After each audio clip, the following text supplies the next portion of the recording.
savez, les amis, on est là depuis 4 ans, puis on chiale sur bien des choses. Ça a commencé, on a chialé sur la COVID, la gestion de la COVID, bien évidemment. Et puis, ça nous a révélé l'agenda 2030, où ça nous menait, la pine d'Arruda, puis tout ça. Puis là, on est réveillé sur plein de sujets. Puis, la guerre culturelle, vous savez, c'est très important à mes yeux. Je vous en parle souvent, et parce que ce qu'il y a dans la culture, c'est en amont de la politique, et puis il faut préparer les cerveaux au prochain règlement. Et dans la culture, ça fait, c'est quoi les rêves des gens, c'est quoi leurs aspirations, et par rapport, et c'est quoi leurs limitations que la culture est capable de leur mettre dans leur tête. Puis ça joue sur des aspects extrêmement importants de notre vie, puis on le voit aujourd'hui d'une manière très importante, puis on va voir comment les médias tentent de nous spinner ça.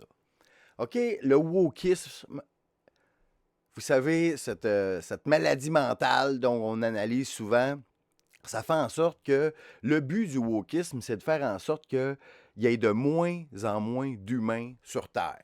Et puis que les humains qui restent soient de plus en plus esclaves, qui marchent au pas tous avec la même pensée identique.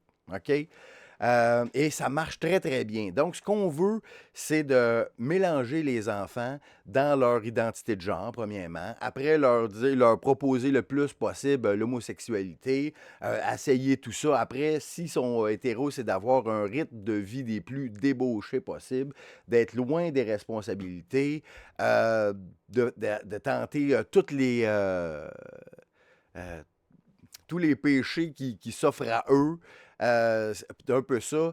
Et puis, dévaloriser tout ce qui est le rôle du père, éliminer toutes les références d'hétérosexualité dans la culture et particulièrement dans la musique. Je vous parlais de là 2-3 semaines que je jasais avec mon frère, puis j'avais remarqué qu'il n'y avait plus de musique sur la radio de Radio-Canada qui parlait d'hétérosexualité. Il n'y avait plus de chansons d'amour, c'était terminé. Puis là, mon frère, il dit: «Ah, pas grave, c'est quoi le problème?» Mais là, mon point, c'était de quoi on va parler aujourd'hui, la démographie et que l'espèce humaine puisse qu'il y ait une pérennité dans le temps, qu'on ne s'en aille pas vers l'extinction, parce qu'il y a bien des gens qui pensent que le plus grand problème qui nous menace à la Terre, c'est la surpopulation.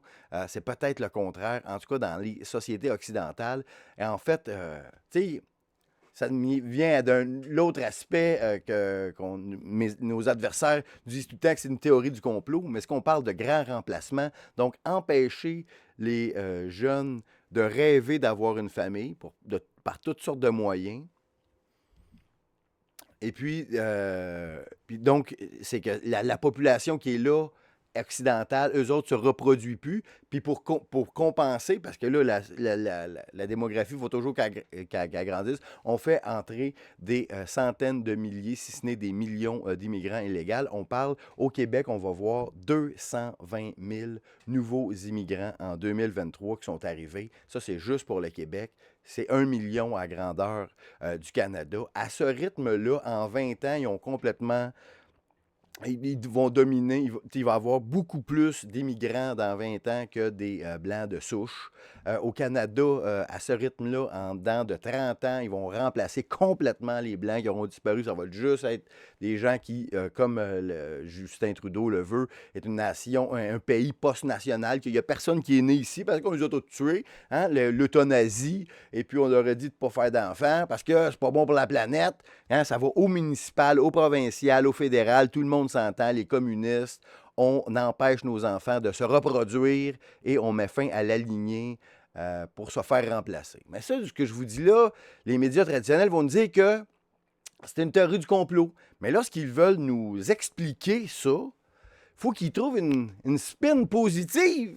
Hein? Hein? Le grand remplacement, c'est-tu le fun? Hey, regarde ça, au Québec, ça nous fait rajeunir. L'immigration donne un coup de jeune au Québec. On est plus jeune au Québec à cause des immigrants. C'est ça leur point. Regarde, on spin comme ça la presse, la woke presse, évidemment, d'hier, 8 mai. Bilan démographique du Québec 2024. L'immigration donne un coup de frein au vieillissement de la population. Fait rarissime, La forte hausse de l'immigration au Québec l'an dernier a temporairement freiné le vieillissement de la population dans la province, selon le bilan démographique du Québec révélé mercredi. On ne l'avait jamais envisagé. On peut voir maintenant que l'âge moyen du Québécois est de 42,7 ans. C'est considérablement plus vieux, évidemment, que, regardez, en 1940, l'âge moyen du Québécois, c'était de comme 27 ans. Et puis, en 1960, c'était encore très bas, 26, 26, 27 ans. En 1980, l'âge moyen du Québécois était de 30 ans, 32 ans. En l'an 2000, c'était de 37 ans. Puis là, maintenant, il commence à être vieux. Le Québécois moyen, il est en moyenne vieux à 42,7 ans. Donc, moi, je suis plus vieux que le Québécois moyen, mais bon. OK? Fait qu'on voit qu'on est une société de petits vieux, de peureux, comme disait Jean-Pierre. Pissou, on est pissou et on l'est de plus en plus, mesdames, messieurs. L'an dernier, l'âge moyen de la population du Québec était de 42,7 ans. Une année plus tôt, elle s'établissait à 42,8. OK? Donc, on a perdu 3 mois. Donc, on est 3 mois plus jeune au Québec cette année que l'année passée. Cette petite baisse qui marque une pause dans le vieillissement de la population de la province a pris les démographes par surprise. On ne l'avait jamais envisagé, souligne Frédéric Fleury-Payeur. Fleury-Payeur. Hey, toi, t'as un nom de Québécois en tabarnane, hein? Tu vis dans les fleurs puis tu payes. Frédéric Fleury-Payeur.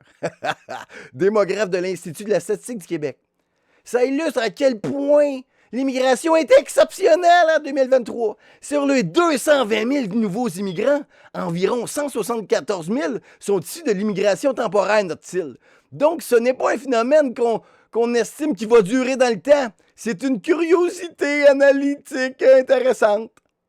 Là, celui-là, là, regarde, là, à quelqu'un d'autre que moi, là, what the fuck is that? OK, là, on fait venir 220 nouveaux immigrants. Puis là, vous dites là-dessus, là, il y a comme le 3/4, 174 000, même si c'est le 4/5e, qui serait de l'immigration temporaire. Ça veut dire quoi, ça? Ça veut dire qu'ils vont réussir à se sauver du Québec au plus sacrant? Ils vont être capables de...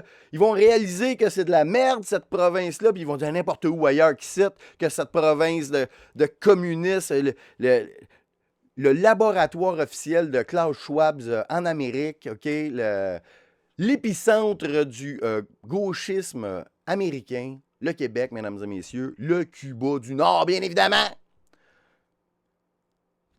Là, vous me dites qu'il y a 174 000, ils vont s'en aller quand? Quoi, ils sont juste venus étudier, 174 000 étudiants à McGill, étudiants étrangers, what the fuck? Mais non. Ça, là, ça n'a pas rapport. Ils vont rester. L'année prochaine, 220 000 l'autre. Puis après, regarde, on va avoir... Si vous pensez que les loyers sont chers cette année, imaginez avec 250 000 nouveaux immigrants l'année prochaine de plus que ceux qu'on a déjà, qui vivent déjà à 5 familles dans un 4,5. On en rajoute 250 000 par année, mesdames et messieurs. 1 million au Canada. Non, mais les autres, on est des théoriciens du complot d'extrême droite, évidemment. Là. Hein? C'est pas vrai ce que je vous dis? Ben oui, c'est vrai. Ça, regarde, le prix des maisons qui est en moyenne au Canada en ce moment, plus de 500 000, va passer à 800 000, 1 million, 1,5 million.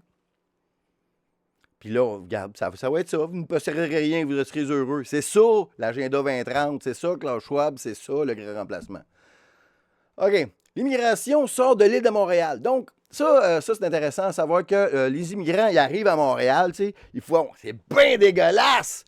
Hey, pas moyen de se parquer une pont, il y a rien, tout est sale, c'est dégueu, tout est jamais, je veux crisser mon camp d'ici. Puis je comprends. Moi-même, quand je vais à Montréal, je trouve ça, je suis tellement content de sacrer mon camp. Plus t'es loin de Montréal, plus tu fais, hey, une minute, là, c'est beau le Québec, c'est bucolique. La campagne, c'est hot en esti, là. Plus t'es dans la campagne, plus c'est hot. Mais au début, les immigrants, ils savent pas ça. Fait que là, ils voient leurs chums de leur communauté qui sont dans leur quartier de ghetto, restent là. Mais moi, en fait, je veux pas qu'ils sachent qu'ils viennent... Ça me dérange pas qu'ils restent à Montréal. Moi, le moins de temps que je peux passer à Montréal, mieux je suis. Et puis, vivez avec les communistes. Vous vouliez venir dans un pays communiste, ben allez à Montréal. Il n'y a rien de plus communiste que ça. Hein, ben, anyway. Là, on nous montre qu'ici... Alors, en l'an 2000, il y a plus que 70% des immigrants qui restaient à Montréal. Et puis là, plus les années passent, et plus il y en a un certain nombre qui y allument, qui vont ailleurs. Donc, en ce moment, c'est à peu près 56% des immigrants, c'est bien ça, qui restent sur l'île de Montréal. Puis après, tu en as à peu près un 20 quelques pourcents qui restent en banlieue de Montréal. Puis là, tu as à peu près un 12-15% qui vont dans le reste du Québec. Donc ça, c'est intéressant.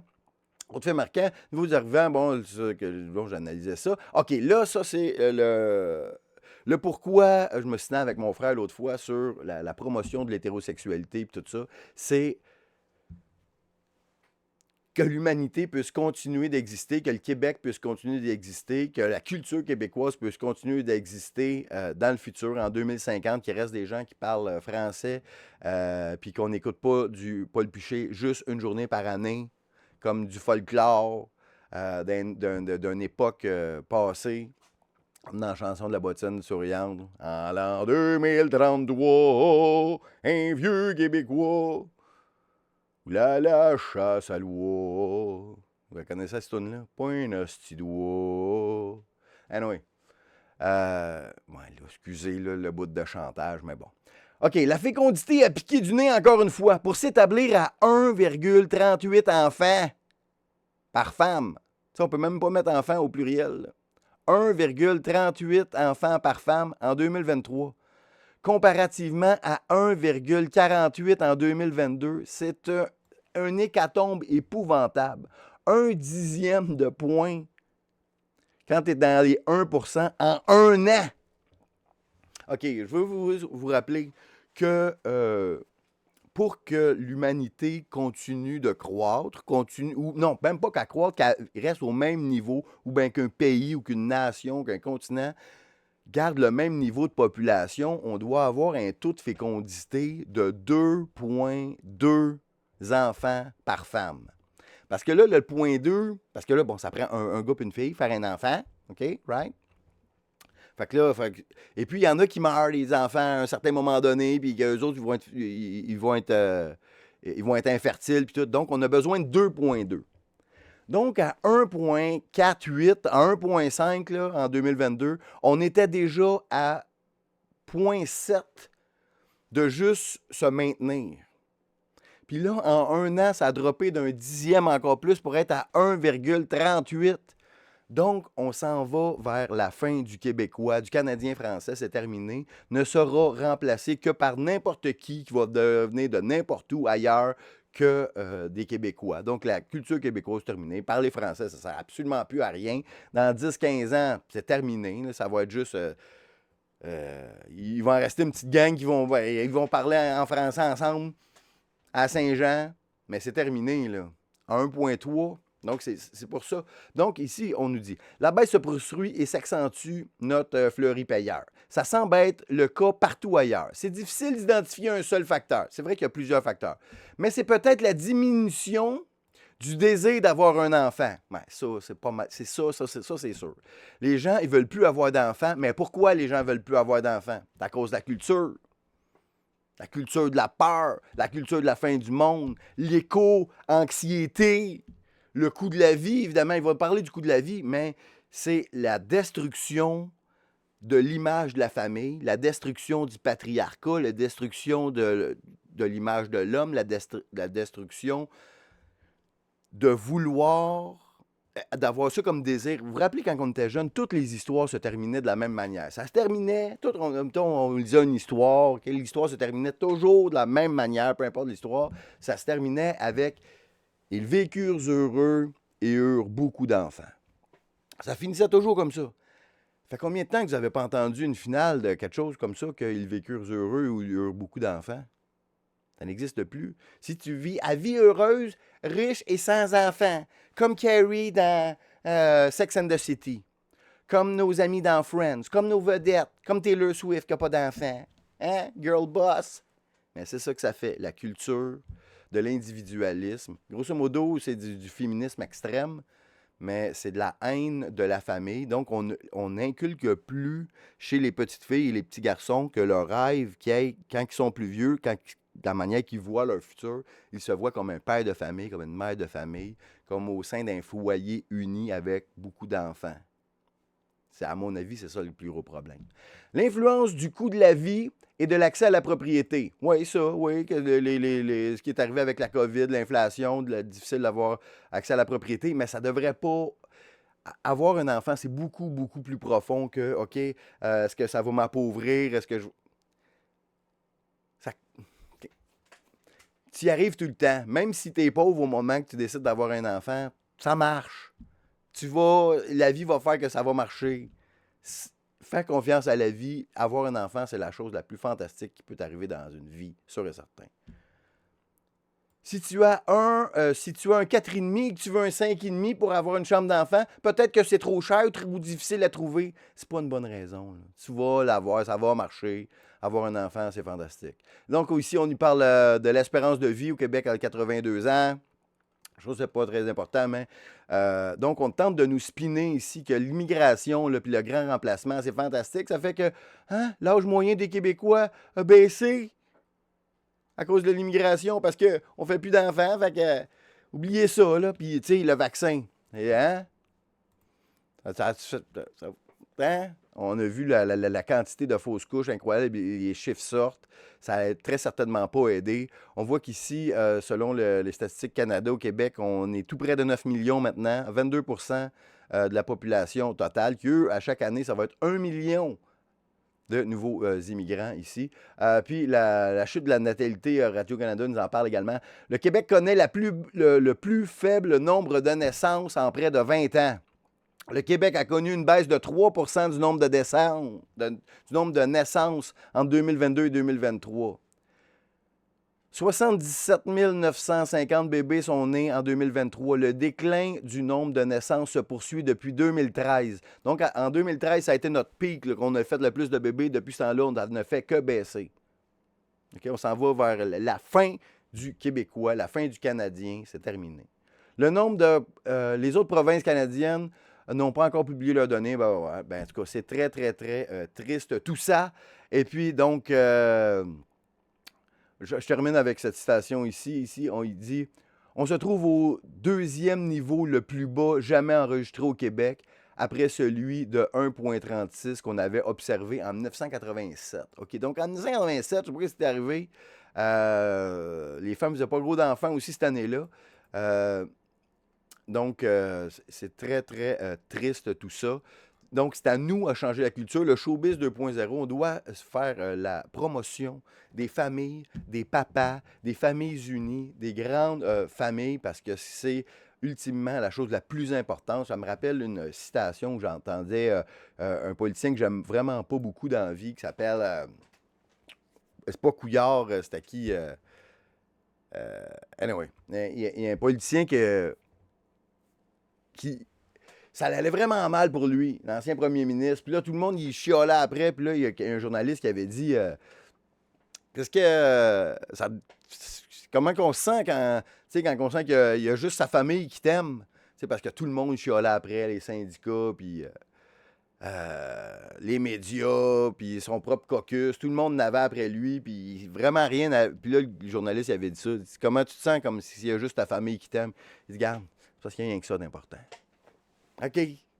Quand même que moi, au Québec, tout le monde m'aimerait, mais ma famille m'aime. All right. C'est bien mieux que le contraire. Maintenant, le monde m'aime sur Internet. Si ma famille me déteste, je serais extrêmement malheureux. Hein, voilà, je termine là-dessus. On se revoit dans un instant.